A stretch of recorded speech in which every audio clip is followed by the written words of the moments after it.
Well, I'm going to begin with the Biden Trump debate, brilliantly described by the New York Times as the ghastly versus the ghostly. And I did sit through it. I didn't just watch highlights. I haven't just read various journalists writing it up. I thought I'd watch it end to end. And I have to say that on a human level, I was appalled. Yes, on the one side, on the left, you had the ghastly, Donald Trump, full of bile against migrants who apparently seem to be entirely either mentally sick or were criminals and murderers. But on the other side, yeah, you had the ghostly. And just looking at Biden, this is after a week of the poor bugger being rehearsed by his advisors in Camp David. A few facts had sort of penetrated and remained in his brain. But it's true that he could not string a sentence together. He couldn't put an argument together. And often when he attempted to do so, he ended up being utterly incoherent. So, I mean, there was one particular passage, I can't remember what the particular line was, but it ended up with him saying something like, and we killed Medicare. And Trump was then given his X seconds to reply and just went, shaking his head and went, I don't know what he was saying. And I don't think he knows what he was saying because it didn't make any sense. And so, yeah, I haven't, as I say, I haven't just watched the so-called highlights, but Biden, and when you looked at his face, was vacant. And yeah, it reminds me of comrades of mine who've gone down to that terrible condition, Alzheimer's. I don't know what his particular medical diagnosis is, but it's something to do with his memory. It's something to do, with his thinking capacity, and the idea that they've given him that, he had a bad performance, but now's the time to sort of jump back up and brush himself down and come back into the fight. Well, the problem precisely is whatever you can do about Alzheimer's, you maybe can stabilize the condition, perhaps, but in general, it's degenerative. And I know, with, as I said, with comrades of mine, you can just, if you don't see them for What? Shush, please. Huh? Quiet. Thank you. If you don't see them for several weeks or months, you notice the difference. You can see how this horrible condition has affected them. So the idea that Trump will come back fighting for the next TV debate with Trump in September is highly unconvincing. And so although you've had this rallying around Biden by his advisors, by fellow Democrats, by his wife, the way I look at it, at least, is that he's just not fit as a figurehead in terms of the presidential election. I'm sure that if I was Donald Trump, I will be praying that the Democrats don't get rid of him, that they stick with Joe Biden. I don't know how the Trump camp would calculate things in terms of another candidate. I mean, we've got Harris, apparently she's highly unpopular. Various other names have been touted. It's hard to do. Why? Because in terms of the rules, overwhelmingly Democrat voters were supporting Biden in the primaries. So in terms of delegates to Chicago, he's got an overwhelming majority. So maybe comrades who know more about America than I do will fill us in. But as far as I know, the easy route would be to persuade Biden to step down. I presume that's his wife. I presume that's Hillary Clinton. I presume that's Obama. Who knows? Either way, if he doesn't step down, where I was 50-50ing about the vote in November, after watching that debate, I was just going, God, Trump is going to win, not necessarily by a landslide, but clearly Trump would win such a contest. And at the moment, yes, it's on a knife edge. On the other hand, if you look at the opinion polls, what matters isn't national opinion polls, it's a calculation that psephologists will make in terms of swing states.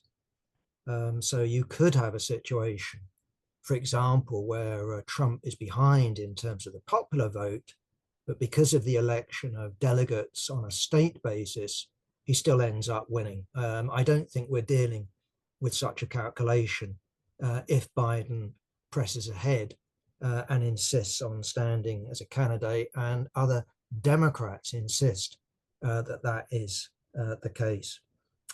Okay, so then what? I mean, I've speculated, and I readily admit it's speculation. What do the Democrats do if Trump wins? I really haven't got a clue, but if you look at the debate, if you look at the discourse in the United States, both from the left, but also from mainstream Democratic opinion, they dress Trump up as a fascist. We all know what fascists do. They take away your rights, they destroy democracy, they arrest you, they shoot you. What do you do under those circumstances in November? Do you just say, well, we respect the results, where Trump didn't respect the results back in 2019, but we will? Is that what's going to happen? Or do the Democrats turn around and say, well, this man isn't fit for office. We're going to arrange something. I don't know what, but something to get rid of him. Either way, if you wanted, evidence of the US Constitution and why you should stand opposed to the principle of presidentialism, and we're talking not about some equivalent of a speaker, but a president who has executive powers, a president who is commander-in-chief of the army. There it was in the Trump-Biden debate. I mean, given a choice in terms of competence between these two individuals, you'd have to choose Trump. So yeah, the New York Times wasn't wrong. Trump is ghastly, but in reality, Biden is a dead man walking. And I think Bob Woodward, of Watergate fame, described that particular debate as, in terms of Biden's campaign, that put a nuclear bomb under it. And of course, it's not just the New York Times that is calling for Biden to step down. There's a wide media consensus that Biden has to step down. So I readily confess I haven't got a clue what's going to happen. But it just seems to me, could be wrong, inconceivable that he will be the Democrat candidate come November. Okay, moving on to the British general election. We go to the polls on Thursday. We'll get some idea of the result Thursday night. Exit polls tend to be very accurate, more accurate, even within the first minutes than opinion polls. Either way, at the moment, news seems to be dominated by the trials and tribulations of Nigel Farage and Reform UK. It's really news to me that Reform UK attracts bigots and racists and homophobes and misogynists. Well, I would never have guessed it. So Channel 4 has done us all a big favor, gone out there and filmed a couple of canvases and recorded their bigoted views. So apparently, I'm sort of putting the asterisks together. This guy, and his name is Andrew Parker, who is some sort of actor, but doesn't seem to have been, to me at least, set up by Channel 4. That's the accusation of Nigel Farage, that he was in the pay or something like that of Channel 4 and was acting a rough, when he's in reality a smooth, talking middle class individual. That doesn't seem to be true.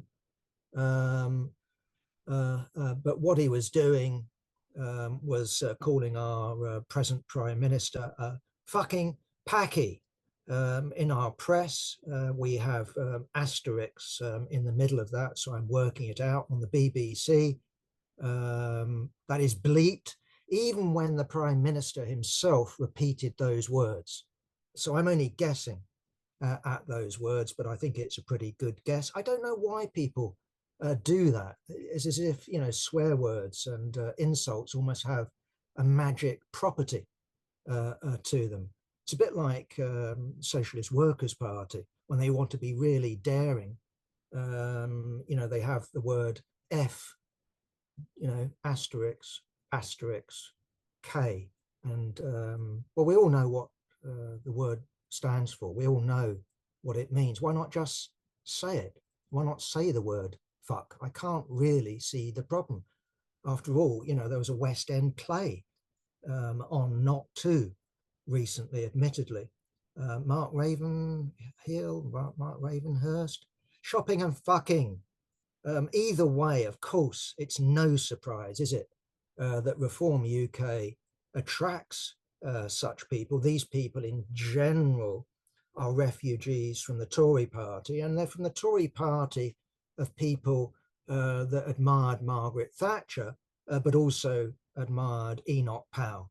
I'm not a regular visitor to Tory party, local offices, but I have, and I have seen local offices. This is a few years ago, with a portrait on the wall. Sometimes it's the Queen, next is Margaret Thatcher, but not uncommonly you'll find a portrait of Enoch Powell, of course, who's infamously associated with the rivers of blood speech, and basically saying that Britain is going to the dogs because of migrants, and gave, how should I put it, the green light to racists to really come out of the woodwork. They'd been given permission by a patrician to express their views. So again, famously, you had London dockers marching to Westminster,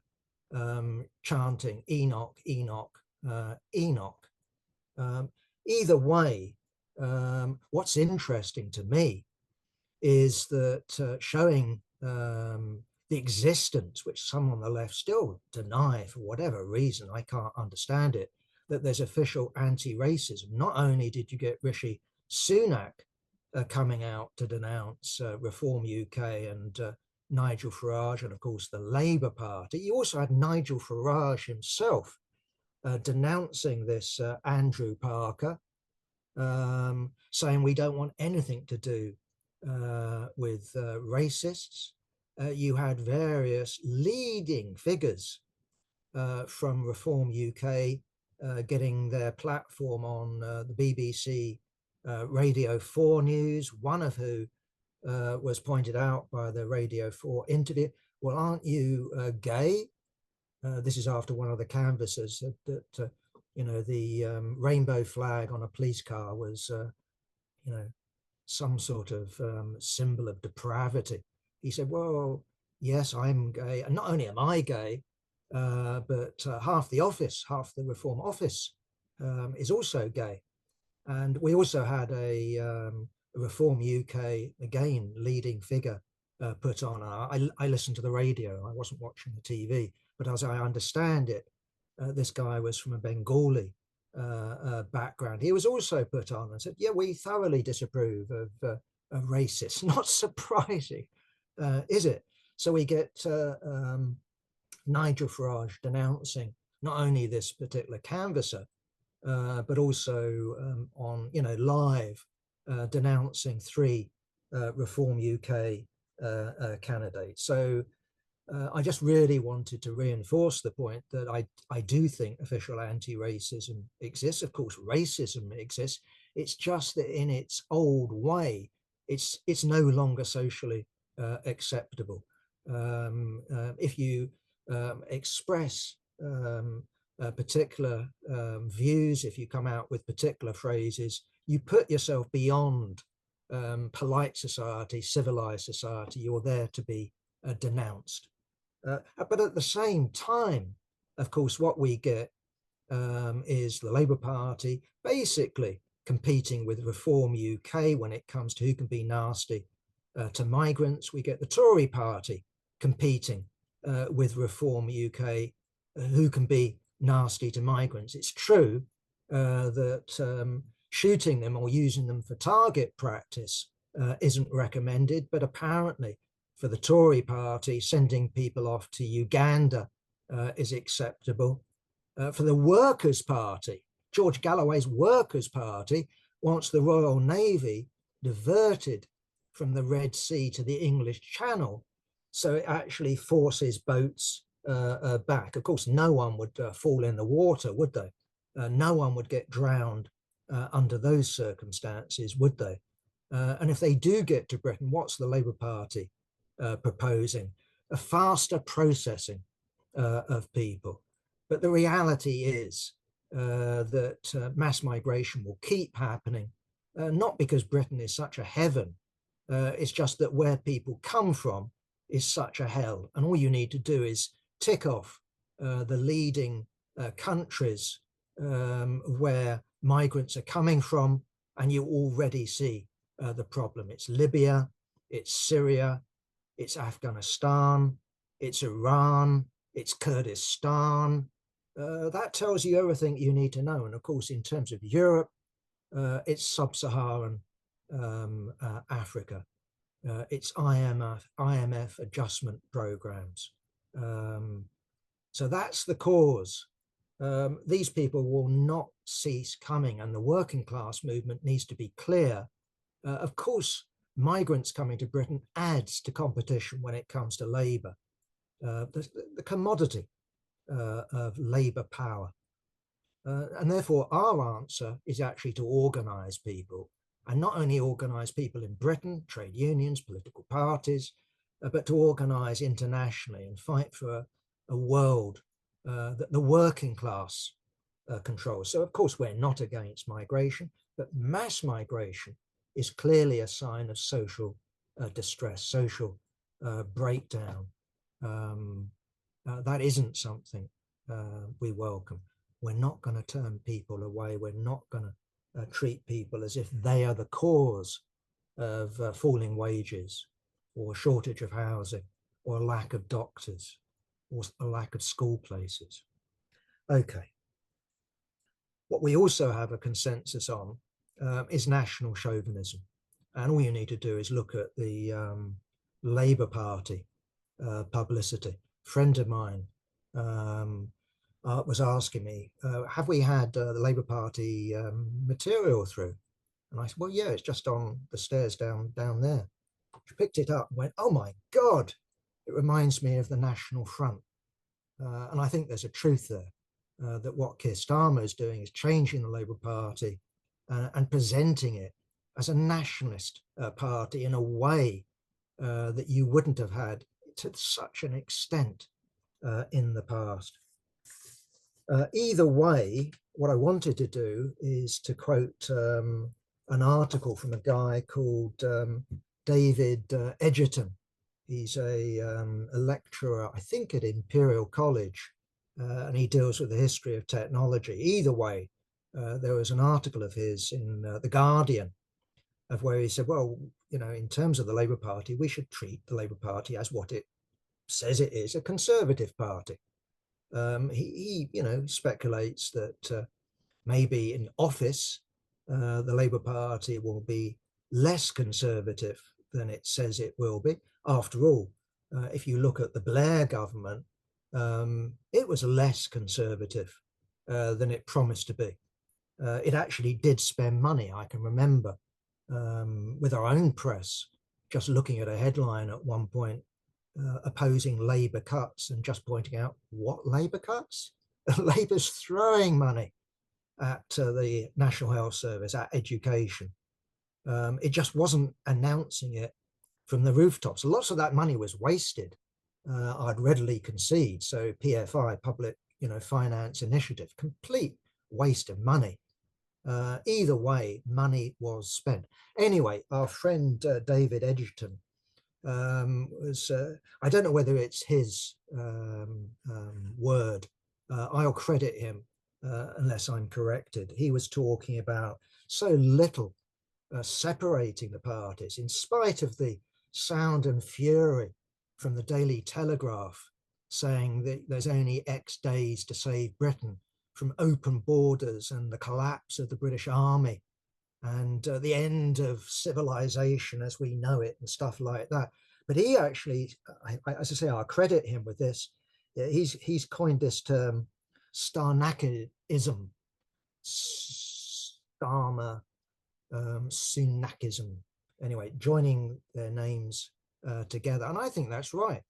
And so, although you get this, you know, heated exchanges between these two leaders on BBC and Sky and ITV debates, in reality, just like on the migration question, when it comes to arms, when it comes to Ukraine, when it comes to Israel-Palestine and Gaza, there is nothing separating them.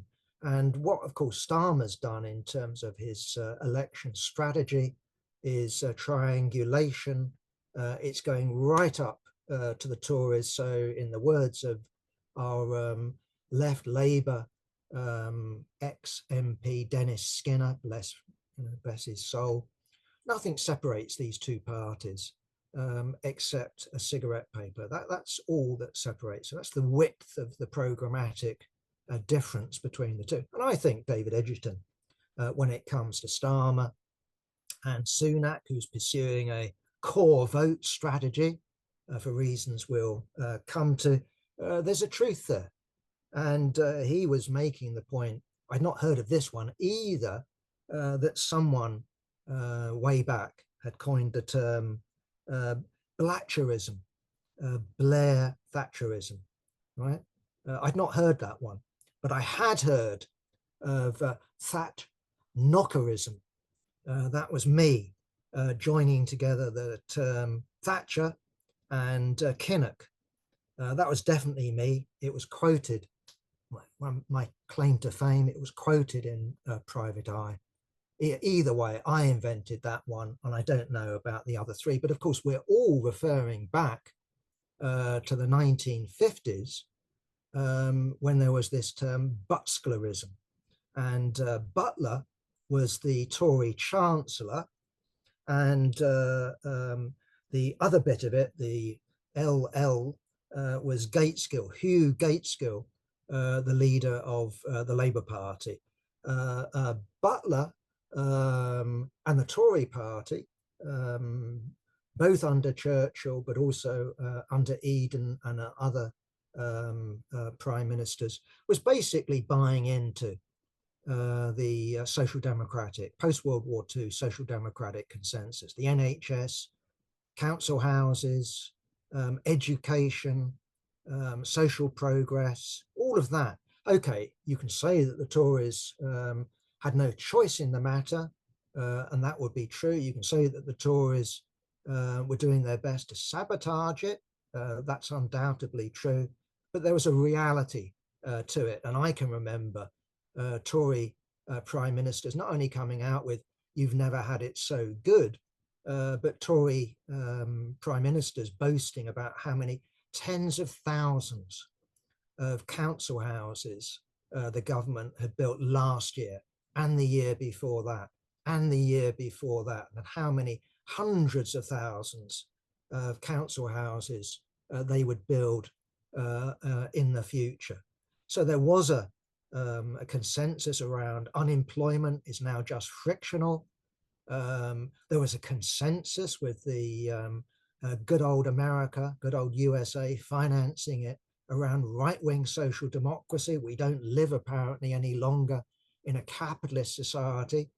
We live in a post-capitalist society. I can remember at school when I started to go to the left and started using the C word, my teachers, God bless them as well, would tell me, "Boy, don't you know that we don't live in the 19th century? We don't send children up chimneys anymore as sweeps.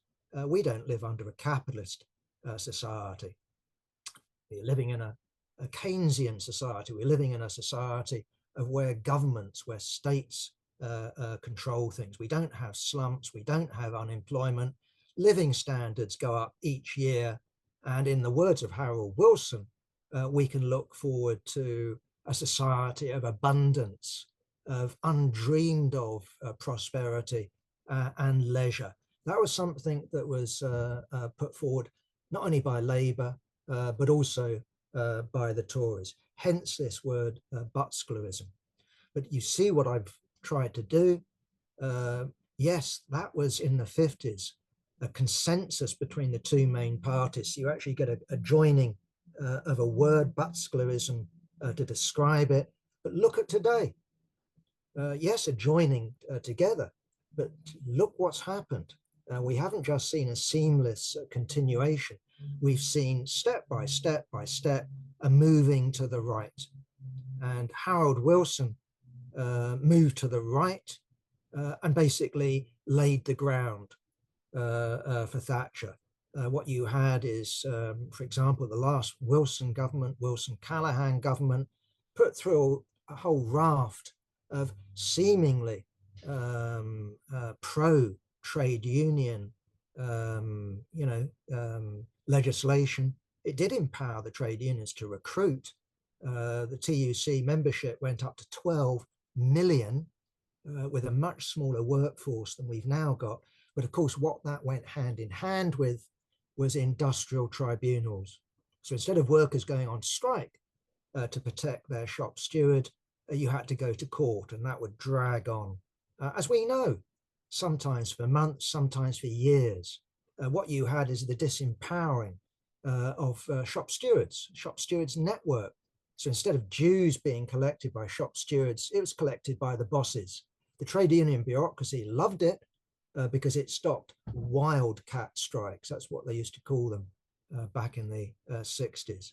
But that laid the ground for Thatcher. But yes, what you've seen since the 40s and 50s is a steady shift to the right. And my expectation is that on Thursday we'll have a Labour government, but it will be the most right-wing Labour government in history. And I don't think there's any doubt about that. David Edgerton speculates about the possibility, as I said, of maybe Starmer is a wolf, a class war wolf in Tory clothing. But looking at the state of Britain, looking at the world economy, I don't think we should hold our breath. And nor do I think that we should bank on some crisis of expectation. I think this is just ridiculous talk, or some big wave of strikes. There could well be strikes, of course there could, but not some 1936 France sort of crisis. I think that's just fanciful. It's an excuse for people to vote Labour across the board, auto-Labourism. I don't think that does the left any good whatsoever. Okay, let's move on. Okay, polls, they ain't the result, I readily admit it. But I was reading the poll of polls and the most thoroughgoing analysis, not of a tracker of what people say, but an actual breakdown of constituency by constituency. So some sort of computer program, some sort of sophisticated software has been set to work, and what is being predicted, again, predictions ain't the result, what is being predicted for Thursday is a Labour majority of 280. This is published by the Economist magazine. So Labour would have 465 seats. The Tories, this is on this particular prediction, there are others, there are other polls available, but on this projection, not because of the number, not because of the percentage, but a literal breakdown by constituency, by constituency, by constituency, they would be reduced to 76 seats, and that's from 365 seats in the in the winter election. Liberal Democrats, they're projected to be on 52 seats, SNP 29 seats, Reform UK 3 seats. In terms of what I've read separately, George Galloway, I must admit my source is not something I would trust. My source on this particular projection was the Evening Standard, a London paper, so I don't think they're particularly expert in the politics of Rochdale. Either way, their projection was that George Galloway would win. That's in spite of having an official Labour candidate, one that they haven't denounced yet, for no transgression yet. Could happen, but I doubt it. Just keep the man quiet is what they'll be saying. Either way, that's what I've read. Other comrades might have read something different. When it comes to Jeremy Corbyn, on the other hand, again, I think the Evening Standard is maybe more reliable when it comes to Islington North.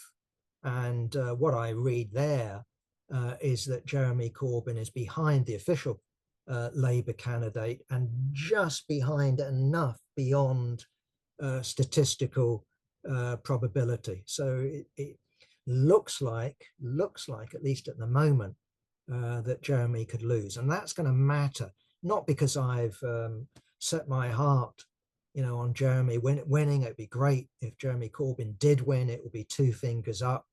If Galloway also wins to Keir Starmer. Remember, Keir Starmer went out, not Keir Starmer, Rishi Sunak went outside Downing Street when George Galloway won first in Rochdale. Either way, it will be a blow against the soft left. I don't welcome that, by the way. All these independents, all these people dreaming of Jeremy, rolling into Parliament, rolling back into Parliament, and then announcing the formation of who knows what. Is it going to be called Collective, Peace and Justice? Whatever it's going to be called, any such move now, if he loses, admittedly it's a big if, will have much less momentum, no pun intended, if he doesn't end up being re-elected as the MP for that constituency. So I myself have no faith in such a project. I think it will be doomed. I suspect that it will be run bureaucratically.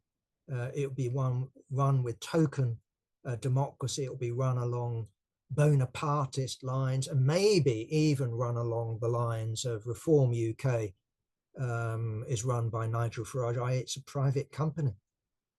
as was John Landsman's Momentum organization. Okay, another election today, first round, France. Projections are National Rally, Le Pen's party, 36%. New Popular Front, it is a popular front.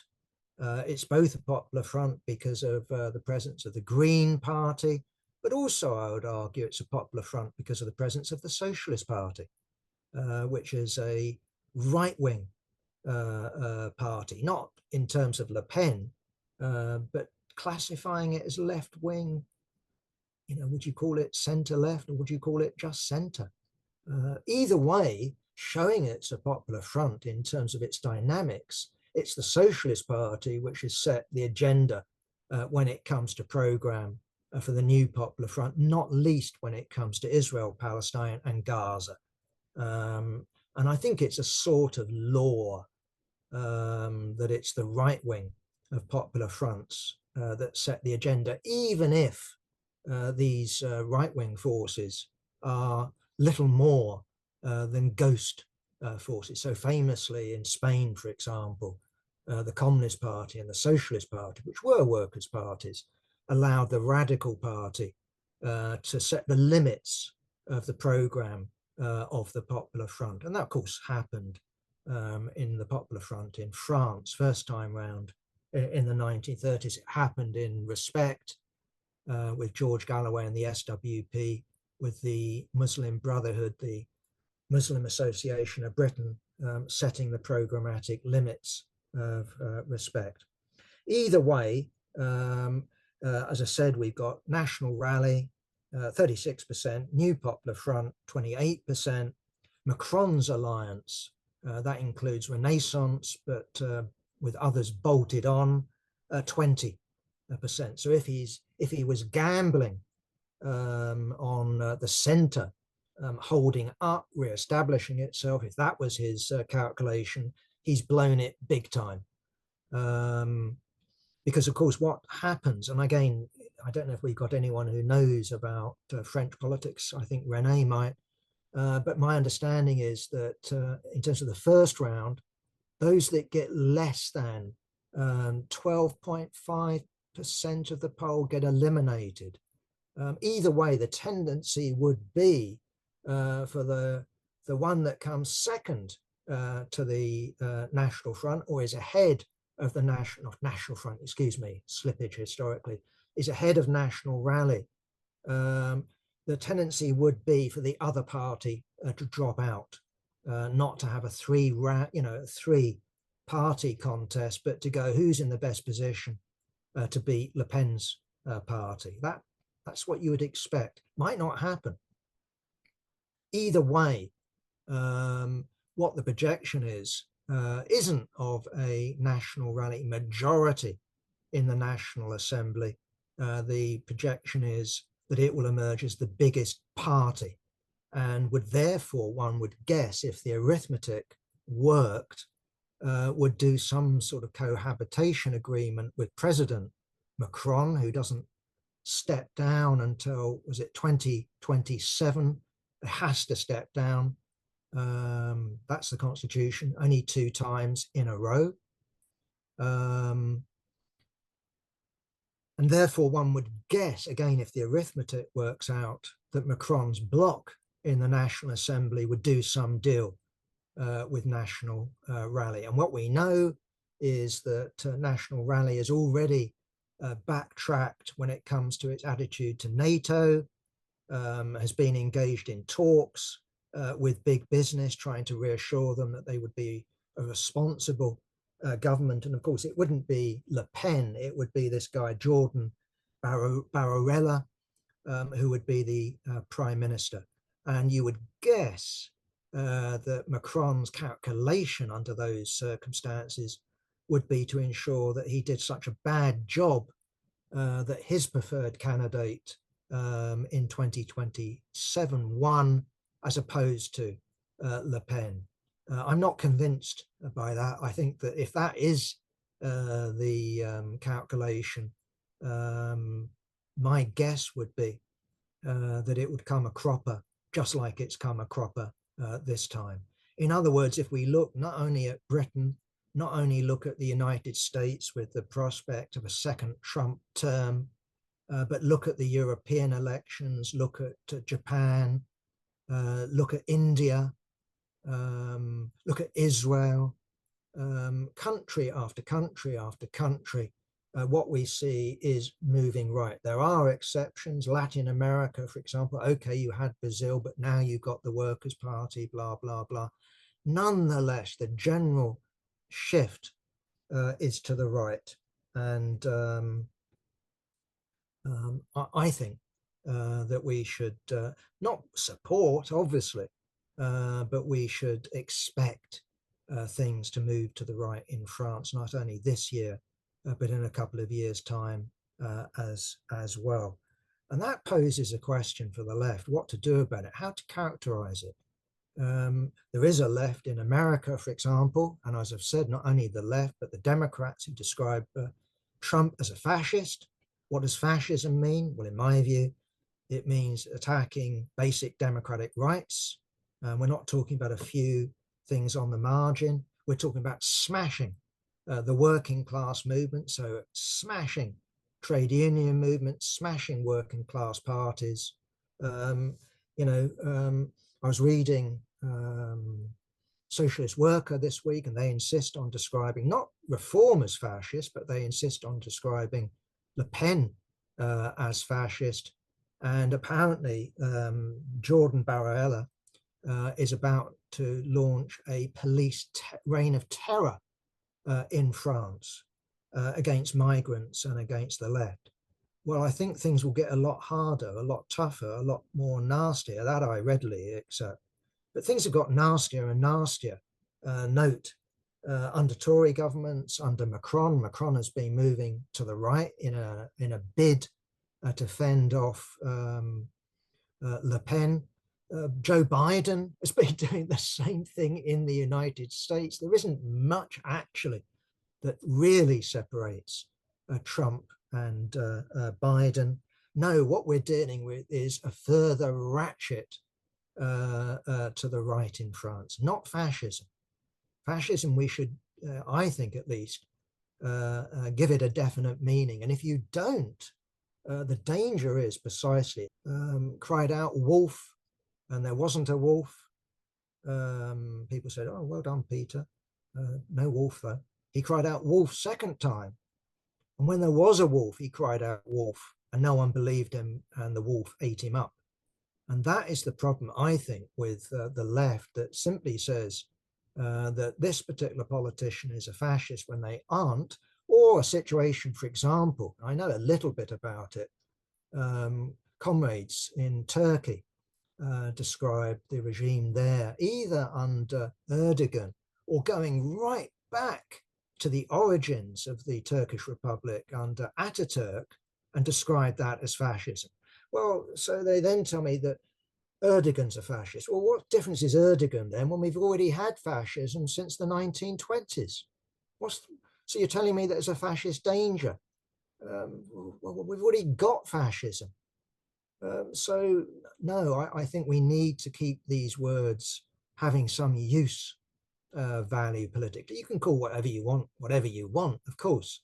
But I think it is worth fighting over the meaning of words. You know, I want to fight for the word socialism. I want to fight for what communism means, or what Marxism means, what fascism means. We have our own language, and we want to carry on using our language in a way that's useful for our side, that doesn't muddy things up and doesn't disarm our side for the real battles that we face. So just as with France, I think we just need to look at Italy. Have things got worse for the left? Yes, of course they have. Have they got worse for migrants? Yes. Is it the equivalent, though, of Mussolini, fascism, 1920s? No, it's not. This is a mistake. Okay, what time have we got? Quarter an hour-ish. Okay, I wanted to just deal with Israel-Palestine now, and just look at this whole question of war aims. because there is a debate, and it's a legitimate debate, about what are the war aims of Netanyahu and are they achievable? So Netanyahu started off by saying that the war aims of Israel when it came to Gaza, I think it's right, with one, freeing the hostages, two, destroying, annihilating Hamas. Well, if you start bombing, if you start sending in tanks, if you start sending in troops, if you start bombarding cities and urban centres with artillery and missiles and 2,000-pound bombs, my guess is you will kill hostages. You will not rescue hostages. So in my estimate, this is what you call a cover. I don't believe it when Netanyahu says he wants to rescue the hostages. They have rescued some. They also shot them. And I'm sure they've killed them under rubble as well. But if you want hostages back, you negotiate. Netanyahu hasn't put forward anything that's negotiable. And it has to be said, at least in my estimate, you look at the Biden plan, however many countries have signed up to it, there's no way that the Israeli government was actually going to go along with that plan, because that plan wasn't meant to be implemented in Israel. This was about domestic politics. It's about the forthcoming presidential election in the United States and Arab American and Arab and Palestinian American voters. Anyway, so I just don't believe that. So in other words, you know, what a discovery. Netanyahu is a liar. He says one thing and means another. So what about the other aim, annihilating Hamas? Well, I'll quote you. And again, you know, take it whatever you want, but it matters in Israeli terms, because here you are in an interview with the media, the spokesperson for the IDF, so not just some bod out of the blue, some ex-general or something like that, Rear Admiral Daniel Hagari. It doesn't matter whether he's in the Navy, Air Force, it's the point that he was acting as the spokesperson for all Israel's armed forces, said this: Hamas is a political party, and quote, it's an idea rooted in the hearts of the people. And anyone who says that we can eliminate Hamas is wrong. Of course, Netanyahu has protested about this statement, but it's clearly true. Because, of course, Hamas isn't confined. Even if you kill everybody in Gaza, that doesn't mean you've killed Hamas. Hamas also exists and has been recruiting, and understandably recruiting after October the 7th. It's been recruiting on the West Bank. And if it wasn't recruiting in Gaza and Israel expelled the Gazan population to the Sinai, it would be recruiting and organizing people in the Sinai. Egyptian authorities might attempt to clamp down on it, but no, you're not going to defeat it. And that's the point that our Rear Admiral was saying. So is Netanyahu stupid? Does he not realize? In my view, of course he realizes that you cannot destroy Hamas simply by shooting fighters, or for that matter, killing tens of thousands of Palestinian civilians. Quite the opposite, in my estimate. It's like looking at World War II. You did have at the beginning, you know, in the 20s, just after World War I, the idea that mass bombing would get the civilian population clamoring for surrender. You know, you can look at H.G. Wells, for example, The Shape of Things to Come, as a novel. That's an example of it. But the military planners thought that that was going to happen. Well, anyone who thought it was going to happen, just talk to the people that were on the receiving end in London of the Blitz. They weren't clamoring for surrender. And talk to people in Berlin or Dresden or, you know, a German city that suffered from terror bombing. That's what they called it. from the US Air Force and the RAF. No, they hated the people that were bombing them.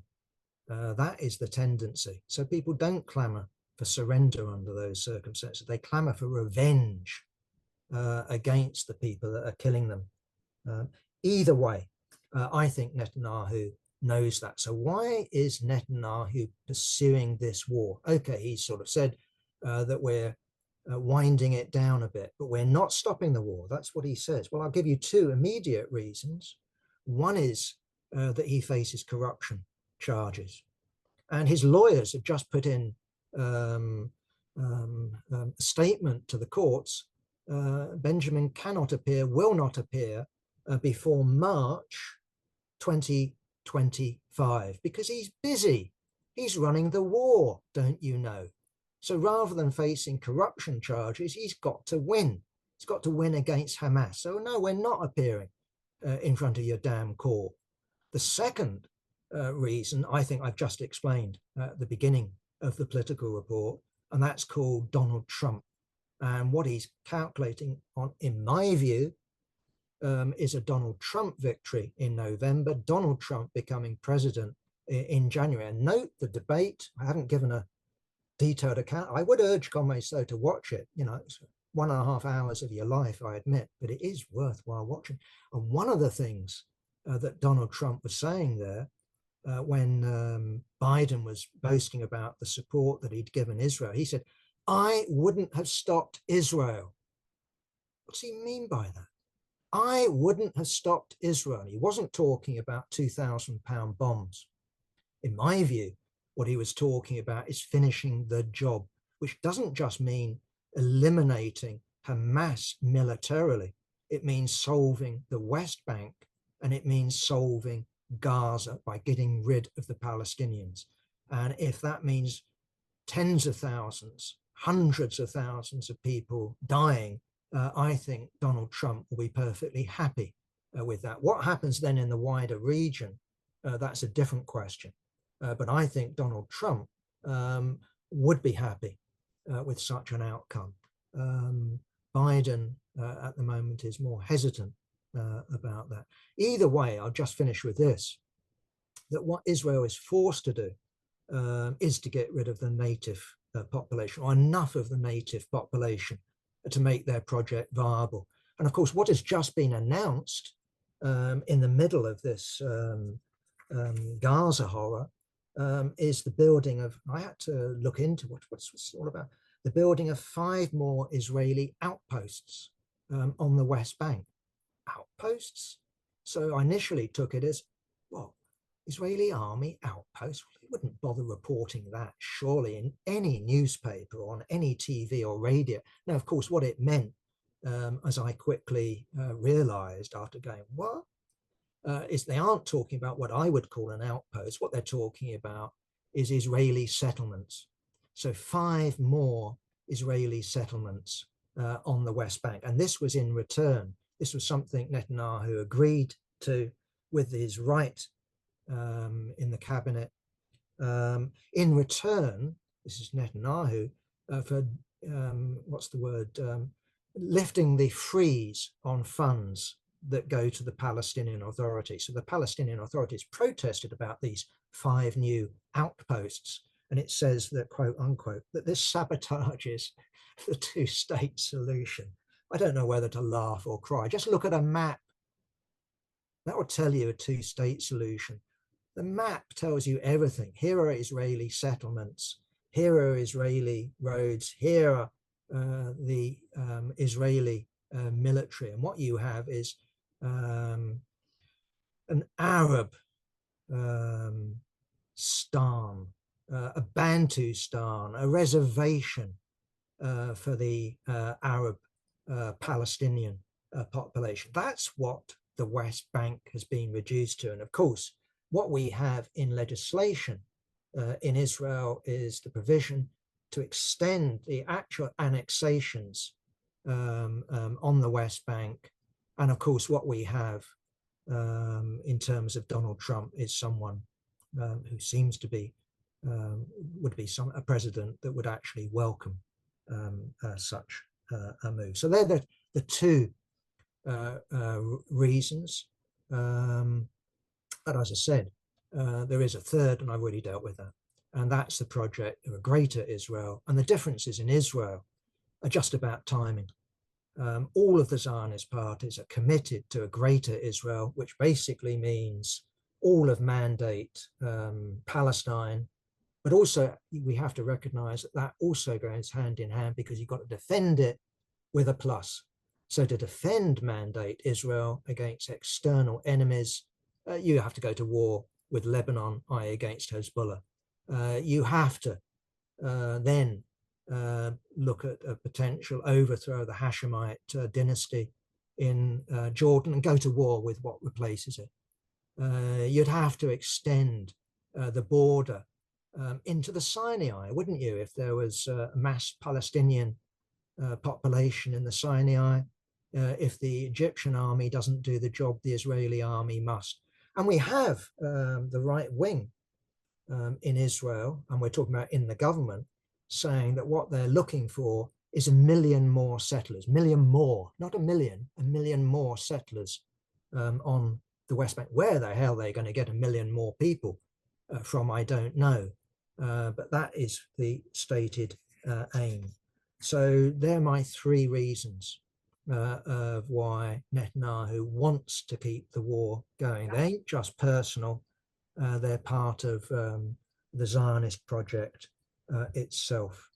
Okay, just a couple more minutes. Just to note, shoot the messenger, the US House of Representatives has just voted, let me get my figures right, 269 to 144. That therefore includes 62 Democrats. This is all about the appropriations for the US State Department, and to agree this appropriations from the public purse, the House of Representatives is saying the State Department must not use figures of deaths in Gaza that come from the health authorities there. That's Hamas health authorities. Well, as far as I know, other than the Israelis and the US right and people like that, most people basically say that the 38,000 figure is a conservative estimate. Why? Because no one's counted the bodies under the rubble. And I'll finish with this one on that particular subject. That, of course, what we also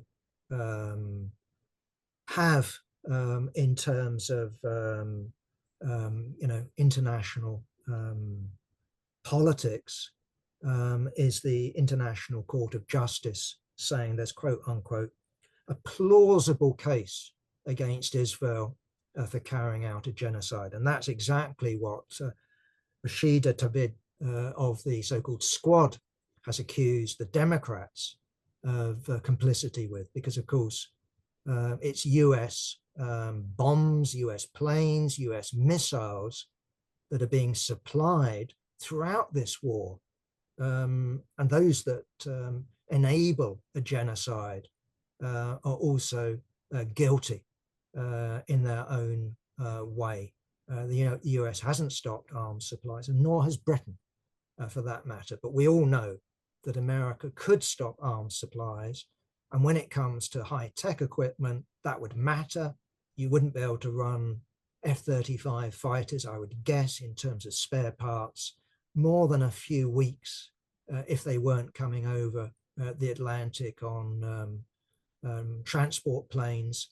And you wouldn't be able to run the war, certainly when it now comes to the Lebanon, and it was the case with Gaza, if it wasn't for the regular supply of artillery and other such munitions.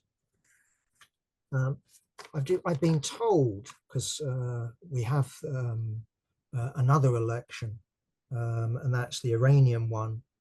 We have the first round with 2 candidates, a so-called hardliner and a reformist, and a turnout of 40%. And I was saying on another platform, that's a very low turnout. And I was told, no, the Supreme Leader will actually be pleased by that result, After all, they were expecting worse. And in a recent parliamentary by-election in Tehran, the turnout was 9%.